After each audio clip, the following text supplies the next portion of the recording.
আমাদের জীবনে এমন অনেক কিছু ঘটে যায় যেটার উপর আমাদের কোনো হাত থাকে না। তো যেটার উপর আমার নিয়ন্ত্রণ নাই সেটা নিয়ে আমি উদ্বিগ্ন হয়ে লাভ আছে?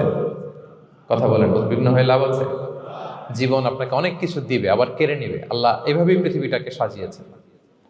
ইয়াউমুন লাকা ওয়া ইয়াউমুন আলাইকা, একদিন আপনার ভালো যাবে, আরেকদিন খারাপ যাবে।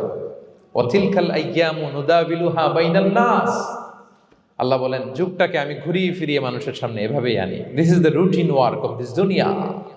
দুনিয়ার রুটিন ওয়ার্ক এইটা। আজকে ভালো, কালকেও যে ভালো যাবে এমনটা নয়। কালকে খারাপ যাবে, আজকে তার খারাপ যাচ্ছে, পরশুদিন আবার তার ভালো দিন যাবে। ঠিক কিনা বলেন? অন্য এক সূরায় আল্লাহ তাআলা বলেছেন ফাইন্না মাআল উসরি ইউসরা, নিশ্চয়ই কষ্টের সাথে আছে স্বস্তি। আজীবন মানুষ কষ্টে থাকে না, দুঃখের পরে থাকে সুখ। দুঃখের পরে কি থাকে? সুখ থাকে। এজন্য উদ্বিগ্ন হওয়া যাবে না। বিষ্ণু ইসলামের জীবনী থেকেও আমরা এটাই শিখি, উদ্বিগ্ন হওয়া যাবে না। তিনি বলতেন ওয়া আলাম আন্নামা আসাবাকা লাম ইয়াকুন লিয়ুখতিআক ওয়া মা আখতাআকা লাম ইয়াকুন লিয়ুসিবাক রুফিআতিল আকলাম ওয়া জাফফাতিস সুহুফ। ওনার কাজিন আব্দুল্লাহকে ডেকে বললেন, আব্দুল্লাহ, যেটা তুমি পাওয়ার সেটা তুমিই পাবা, কোনোদিন মিস হবে না। এটা তোমার, যেটা তোমার হওয়ার কথা ছিল এটা তুমি পাবাই, এটা মিস হবে না।